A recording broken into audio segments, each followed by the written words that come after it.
It's been almost a year since Typhoon Haiyan hit the Philippines. The powerful storm killed more than 6,000 people in central Philippines.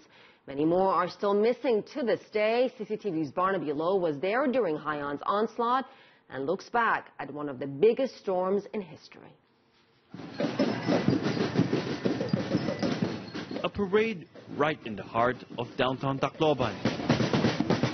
A year after Typhoon Haiyan tore this central Philippine city apart, it seems the hustle and bustle are back. The Filipino resilience on full display. But life may never be the same again for the millions who were affected by the killer storm.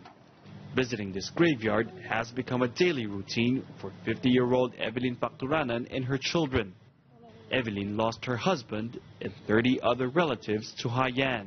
After my husband was able to help me get on the rooftop, I asked him where my mother was.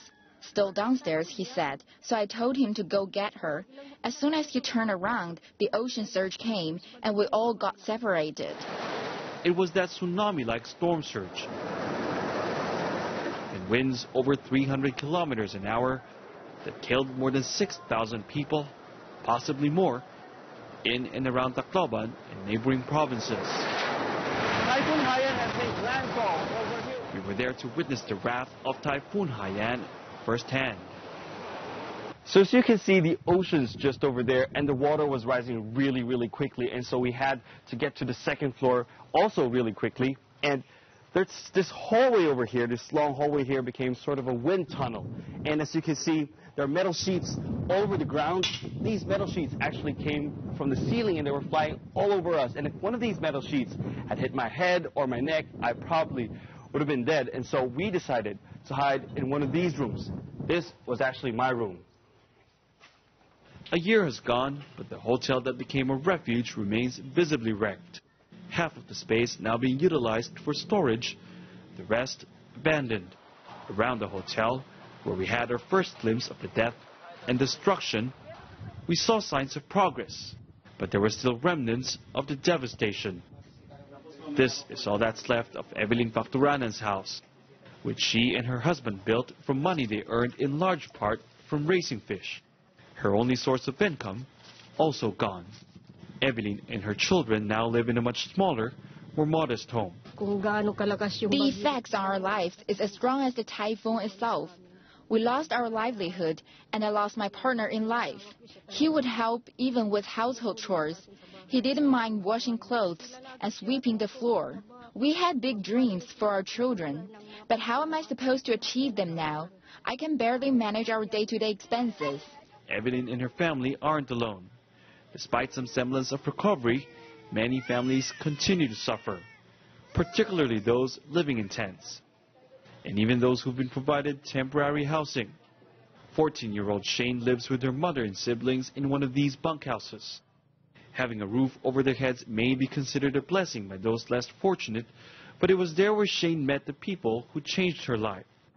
She's asked us not to reveal her identity. There were people who kept telling me this or that guy really likes me, and then they'd text me asking if I was ready to meet with those men. The first guy promised me he won't touch me, but he did, and I couldn't resist because he had already given me and my family so much. Shane's father is in prison. Her mother had just given birth and is unemployed.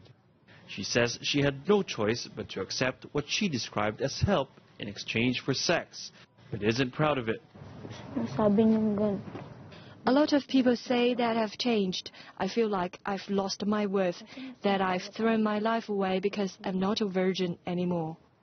That feeling of loss, of so many of their loved ones, of what little they had, and for girls like Shane, of dignity, still echoes throughout this region even after a year had passed. There are chronic difficulties in this region. This is the second poorest region in the Philippines. This is why everybody's talking about building better, because there is an opportunity of putting in place public services, economic alternatives, communication, much better than it was before. But while a better Tacloban is difficult to see at this point, officials insist the speed at which they've been able to deliver relief and recovery to affected areas has been on target. The international protocol or standard would be to transition from relief and humanitarian phase to rehabilitation and recovery phase 1 year after the disaster. The transition came last July 4, and that was 9 months, even 3 months ahead of the international schedule. For these survivors, however, spending a year living on handouts, whether it's for food, water, or this time around, construction materials, is hardly a sign of recovery. 1 year on, they're still where Typhoon Haiyan left them, poor, dislocated, and vulnerable. Barnaby CCTV, Leyte, the Philippines.